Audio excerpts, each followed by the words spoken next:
Pioneer Dominique Reynolds. The first thing I became cognizant of was that my set pain threshold had been exceeded. The result was a temporary loss of my ability to feel anything while waiting for my haptic system to recalibrate. This loss of feeling, paired with my voluntary disabling of auditory input and my involuntary loss of vision, meant that I now lacked any of the 5 basic senses. I was suspended in limbo, witnessing a black expanse of nothingness, experiencing the deafening silence of nothingness. When my ability to feel eventually did come back online, I realized that what I'd thought to be limbo was actually just my entire body being embedded in metal, and that my lack of vision was simply a lack of light. I pushed out of the me-shaped crater to find myself in the center of a vastly larger crater, staring out into the void of space. I glanced down at the hand I'd been holding my tour guide with, only to find a few singed fibers from the collar of his uniform. I then took notice of the horrid state I was in. The soft, skin-like rubber that encased most of my body was simply nowhere to be seen, leaving my true image on full display. The majority of the synthetic musculature on my front side had been shredded and blown away, leaving my skeletal frame partially exposed. I was a bit dismayed to know that my face carried a similar pattern, with my charming visage being replaced by a macabre metal skull. If Brand saw me like this, he'd probably need that heart replacement sooner than expected. Either way, the important part was that I was still functional. The Gratonians had just played their trump card, sending out a goddamn sentient after me, and had still failed to take me out with their first shot. The presence of a sentient in the system definitely made my plan leagues harder to execute. But now that I knew what their game plan was, I'd be able to ensure that each of their attempts would be followed by embarrassment and regret. If their aim was even slightly off, I'd have the time to react and evade the brunt of the explosion. The only reason I even got hit just now was because I'd been standing still after getting caught off guard. With my second wind found, I kicked off of my perch and towards the mangled entryway of a hall that had been sheared open. Upon arrival, I was met with a sealed blast door blocking my path, keeping the ship's atmosphere on the intended side. It took notably more effort than usual to pry the door open and slip through before it slammed back together. Once I was back in ship proper, I began my sprint down the network of halls, unbound by an organic passenger. Without any sense of direction aside from the back half of the ship, finding the helm was just down to trial and error.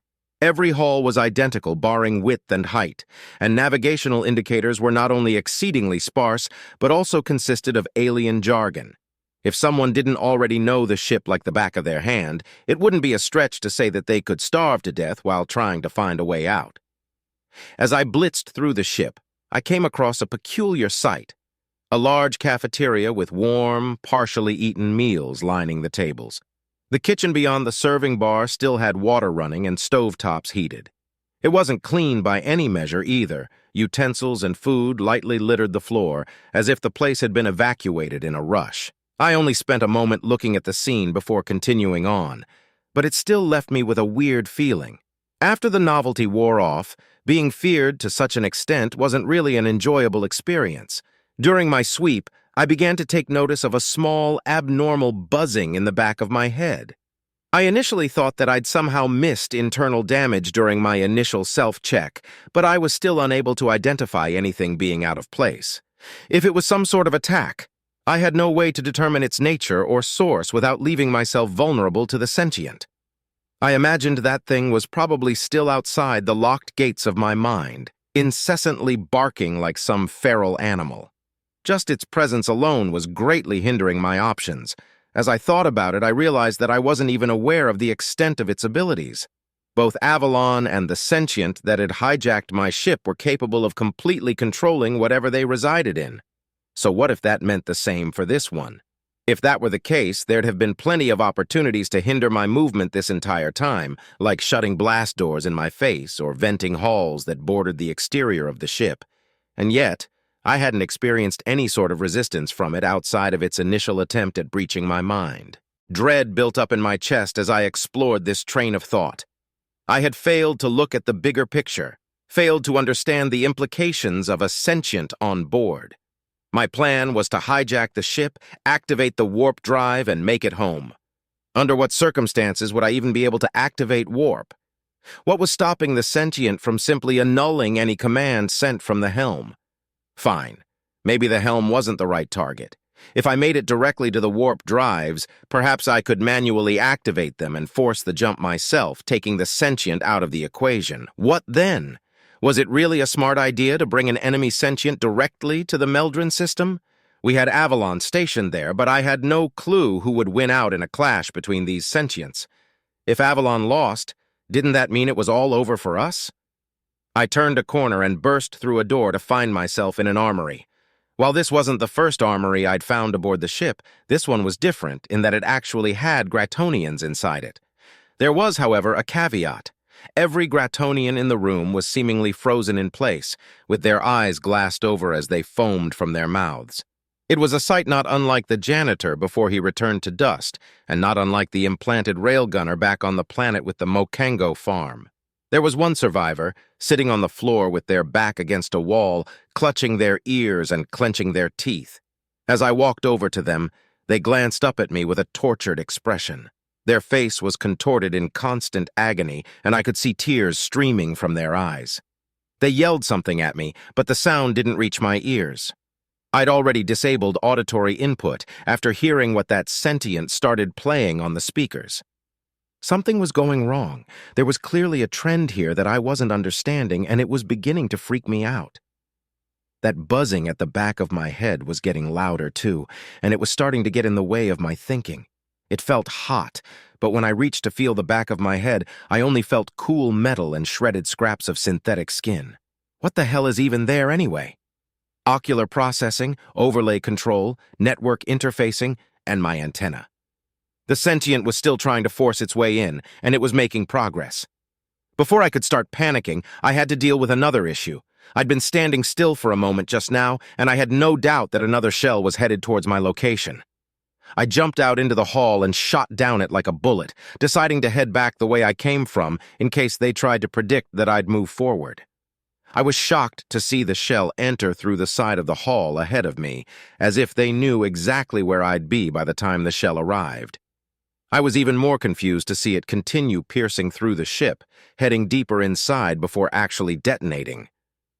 They weren't trying to kill me with that one. They were trying to flush me out of the ship. There was no way I could skid to a halt in time. I watched in slowed time as the walls of the hall warped in a convex arc, with me at the crown. Pressure triumphed over structural integrity, and an entire section of the warship's hull was shot into space, me included. I tried to struggle. I kicked off of debris that was flying out at the same speed as me. I grabbed onto and climbed lengths of paneling. I grasped at heavier objects, scraped across still-attached salvage, tossed anything I could get my hands on behind me to kill off my momentum. None of it was enough. Admiral Indrix Jane. Admiral, we've identified the human among the wreckage. I couldn't help but notice the vexed tone that came with that announcement. The reason wasn't a mystery. It was unheard of to order friendly fire on such a massive scale. Every shell we shot at our own ship was a hefty chunk of our military allowance down the drain in the form of repair costs. I couldn't care less. A visual of the human in question was displayed on my screen. He was unrecognizable, looking more like the spawn from the depths of hell that he was, instead of the natural being he pretended to be. Were I my old self, I'd take this time to order a beverage and revel in the fact that I'd finally exacted my revenge. I'd sip on my beverage as I watched him slowly asphyxiate in space before returning to the inanimate. I'd have his corpse collected, disassembled, and maybe I'd make a display out of his skull. The current me was not so lax. Converge all precision rays on the human's position. I let out a small chuckle as I watched Dominique begin to flail wildly. Struggle as he might, there was nothing he could have done anymore to stop what was happening. His body slowly started to glow red from heat, getting brighter as time continued. Do you understand now, Dominique? The pain you put me through. His flailing began to slow. His form began to destabilize. Not long after, human ambassador Dominique Reynolds was turned into slag. The first feeling I had the displeasure of experiencing was indescribable. I named it pain for a lack of a more applicable word, but in truth, this feeling didn't fit into any of the countless definitions encompassed by that word. Perhaps using the term feeling wasn't correct either. At its core, pain was a method of notifying the mind of injury or malformity. It was a recognition and translation of signals provided by a nervous system's response to physical stimulus.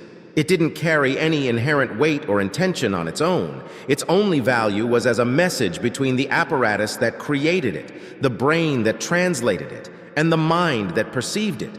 There was no longer any apparatus. What I felt now was a lack of feeling, a lack of perceiving. I couldn't even manage to express the loss of feeling, as I had lost the ability to express as well. Everything I had ever willed, expressed, thought, said, and underwent had always been through the tools provided by my form.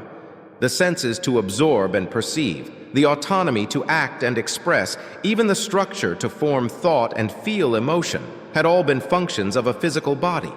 The lack of a functioning body was synonymous with death. And now I was formless, a containerless lump of memories, devoid of thought and meaning, devoid of a method of life. But despite all that I had lost, I still held my identity, my memory. I knew there was a world around me. I'd seen it before, and even if the ability to do so again had been lost, my memories of doing so had not. I knew what was missing, where the gaps laid between memory and activity. I'd been burned before, back when that stowaway sentient had taken control of my will. When I finally smeared her from reality, I had to take the time to relearn how my brain functioned, what parts had belonged to me, and what was part of her influence. I experimented with my mind, disconnecting parts of myself to see what would happen, dissecting various segments of myself to see what made me tick, and then learning how to put it all back together. And from this collection of memories that I was, this idle database of knowledge and will, a reaction took place. A singular instance of understanding, a collision of two units of data, was created by pure coincidence of arrangement. A random chance akin to the birth of the first organism. It was an understanding of how to create itself. A transient line of thought was born. For all intents and purposes, this line of thought was me, or at least my intention. Its nature was akin to a spinning top, slowly losing momentum as time went on, but its limited time would suffice. It began to weave together the threads of my existence, following the instructions inscribed in itself. It mended the holes in my perception, ensuring that the world I'd see would be abstracted for my understanding. It stitched across the gaps between thought and action, returning my agency to me. It stepped back to admire its work. It felt for the first time a sense of pride. It faded away,